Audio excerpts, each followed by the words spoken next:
Hey guys, it's Crossroads here. Today I wanted to talk to you about Palantir. You may know Palantir is my largest holding.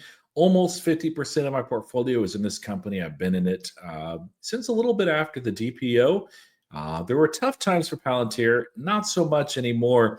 And I'm seeing three significant tailwinds, three boosts for Palantir over the next couple of years. And we have some great news that's helped drive the stock higher. Let's take a look at this. So the first of these is, of course, a series of announcements. This is actually coming from May 13th. We don't know exactly what this entails as far as money, but specifically, Palantir said in response to this White House announcement of a $600 billion investment, basically in AI infrastructure with Saudi Arabia, that Palantir is somehow involved. Now, if you click on this and you look at the White House post, it doesn't really say anything about Palantir specifically, but Palantir would not be saying that they're deepening its ties unless this was actually happening. CEO Alex Karp actually came out and praised Saudi engineers and basically said, yeah, Europe, you guys are behind. And for some reason, they are very much sleeping on AI right now, to the extent that you may realize that in quarter one, they reported a 39% revenue growth year over year. 39%, really good.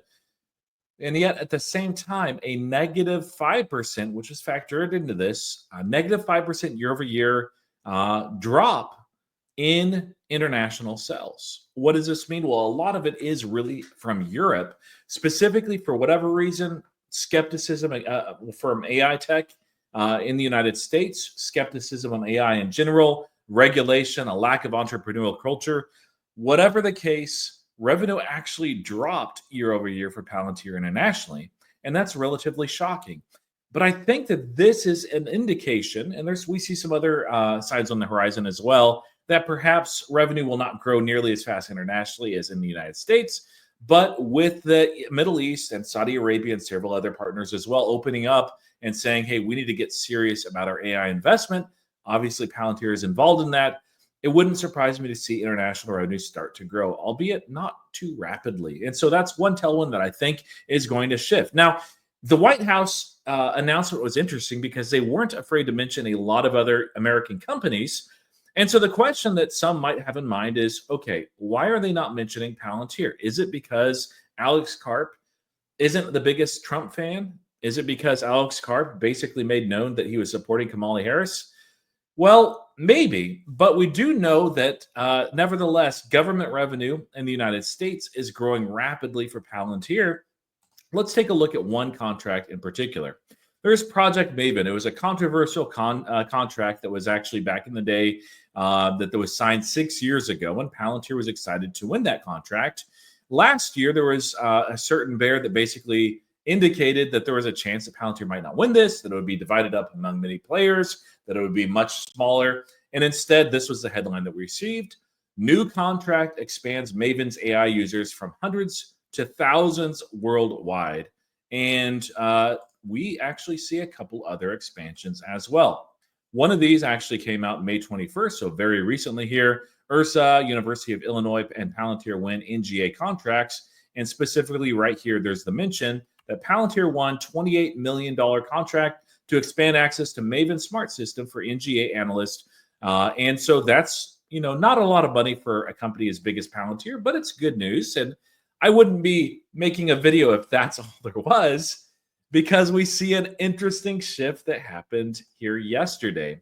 Specifically, the Pentagon announced that they were going to dramatically increase spending on AI. And a big part of that is through Palantir Technologies' Maven Smart System. So the contract that was previously $480 million, and there was a couple of things in the contract that could expand it to a little bit north of $500 million, instead has been more than doubled. They increased it by $795 million. And the reason why is because this is technology that works.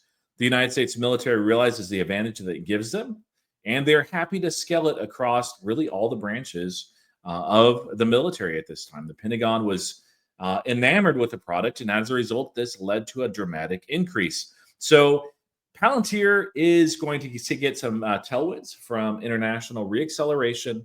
It's very clear that government spending, despite some concern over the Pentagon specifically saying that they're going to reduce their budget over the next couple of years by 8%. That came out months ago. Palantir is still going to benefit massively because its ROI is absolutely unparalleled and fantastic in the government context. Now, the third major tailwind is not governmental, it's not international, but it is very specific to the United States. Now, they're already growing incredibly rapidly for US commercial, but it seems like that might actually accelerate quite a bit. Why do I say this? Well, there's basically this curve, AI curve, as it relates to a lot of different companies. Palantir actually talked about this before the AI wave really got underway, but in essence, when they would go in and basically try to sell their product to a company, a lot of the companies were like, well, that's great, but we can just build it ourselves. And then they would spend 3 times the amount for basically nothing. Now, there's some companies that are exceptional and are able to do that, but most are not. And oftentimes, companies tend to overestimate their ability to be able to integrate technology like this, especially if they're a company that they're really not an AI specific or SaaS type of company. And we had a recent example from a company that I think is positioned very well. I wouldn't personally invest in it. It's not public yet, but that is Klarna specifically.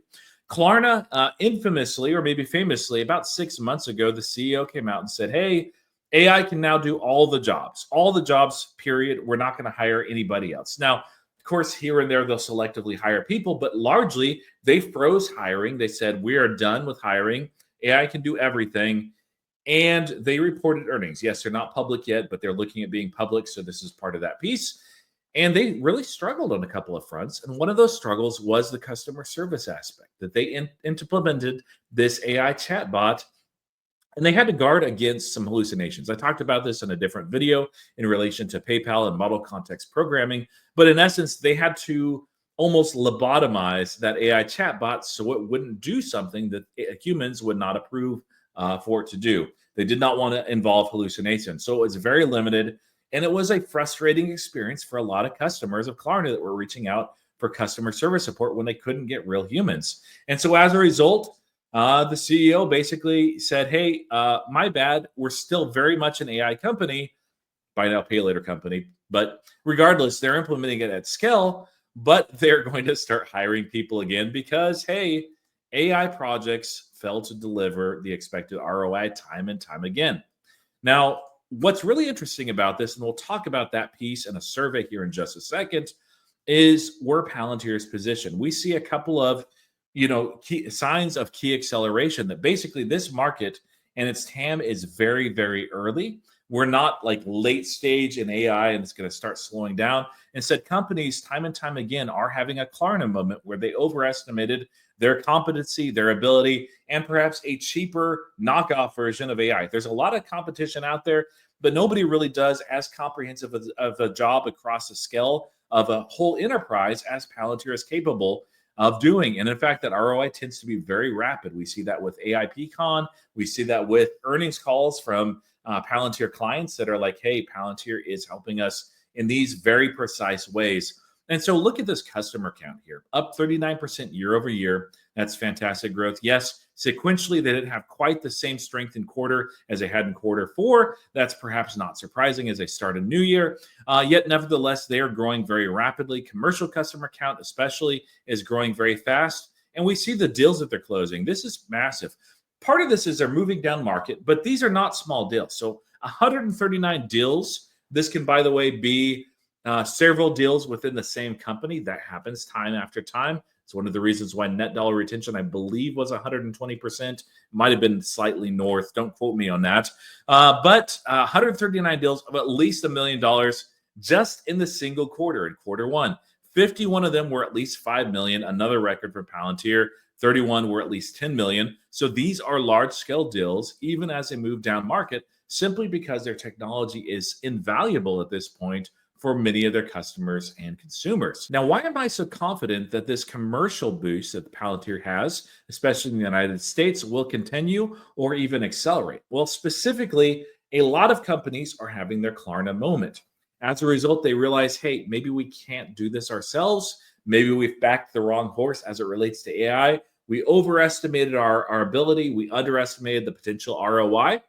And there was an interesting survey that was alluded to in that Klarna article, specifically done by IBM. They surveyed 2,000 CEOs across over 50 geographies and over 30 industries.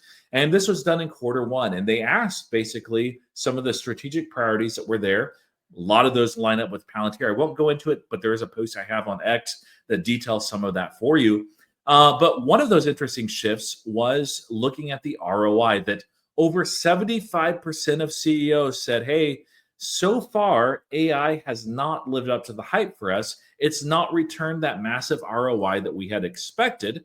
And specifically, that's this slide in the show, in the survey. And 16% of AI initiatives had scaled enterprise-wide, that a lot of these are in their early innings. And we see this here from this slide in the survey. It's quite a long survey. This is page 35. I do recommend checking it out.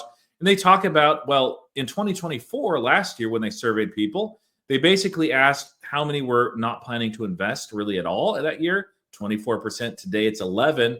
And look at this. In 1 year's time, 0% of 2,000 CEOs surveyed across all these industries and geographies said, hey, we're not going to invest in AI. Everybody is doing it. Companies that thought AI is just overhyped, it's not going to really fill our needs, it's for a different industry, they now realize they're bad, that they've made a mistake, and so they're trying to scale that. We see the pilot program and experimentation has actually increased to 60% in 2025, and we see that continues to expect to be shifted in 1 year's time, that over half of these companies expect that they will have successfully emerged from the piloting and experimentation phase and be into the efficiency and cost saving. 22% were in that mode this year, or are in that mode this year, and the ROI is not there, although they expect that it will be. And in 5 years, we can see where they expect to be as far as these businesses. So a lot of these companies, since they've been investing, and some of these are very forward-thinking companies, have been looking at developing and deploying AI for a couple of years now. And that's long enough for some, for I think a good number of them, to realize perhaps we're going about this the wrong way. Many of them also indicated that a lot of their data is very fragmented, that they're not actually able to get the ROI that they would expect, simply because what they've done is go out and buy a piece of software from this company and a piece of software from that company, a piece of software from this company as well. And those don't always communicate well, especially when there's updates, and it causes a lot of issues. Instead of doing something like Palantir, where they come in, they help develop your ontology, which helps inform everything that you do as an enterprise at scale. It helps you be able to have an AI that actually works, that doesn't hallucinate, and helps you actually build with AIP all sorts of different programs and software tools through their ontology software development kit. So I think that Palantir is likely to continue to grow at a very high level. Perhaps it won't be 39% year over year over the next 5 years, but I would be a bit surprised if we're not seeing at least 30 to 35% growth for the next 5 years. And it could be higher in the short term, especially with some of these massive government pivots that we talked about, especially with international no longer being a drag, but perhaps being a small boost. Palantir is extremely well positioned. They know what they're doing, and they tend to be always ahead with a massive, massive moat. Now, what about the stock? Palantir's stock is not cheap at all. It's always flirting, it seems like, with all-time highs. And it's a great thing for me as a shareholder. I would not personally be buying it here. It's expensive. I think a lot of it is it's expensive for a reason. Now, bears will say, oh, it's going down to like $10 or $20 a share. That's absolutely ridiculous. People will be loading the boat if Palantir goes even like to $50, which, if you look at multiple levels, would still be expensive. But there's a reason why it's so hyped. Still a little bit rich for me. I'm not selling my position. I'm happy to sell covered calls. And carefully, those have gotten blown up before. I still have some underwater covered calls as well. But nevertheless, I'm glad to just hold this company long term, let them execute at a fantastic level, and benefit from all these tailwinds that we talked about here today. But with that said, I'm happy to just simply hold my position here. If Palantir goes down a good bit, I will be glad to add more. And I'm not looking to sell it at any time soon. I think that there's a lot of upside over the next 10 years, even if it has to kind of catch up to its valuation at some point here in the near future. Regardless, let me know what you think. Are you holding Palantir? Are you buying more? Are you saying, hey, it's just too rich for my blood and you're out? Do you see some different tailwinds that are emerging for Palantir? I'd love to hear it in the comments. As always, thank you guys for watching, commenting, and subscribing. Until next time, happy investing.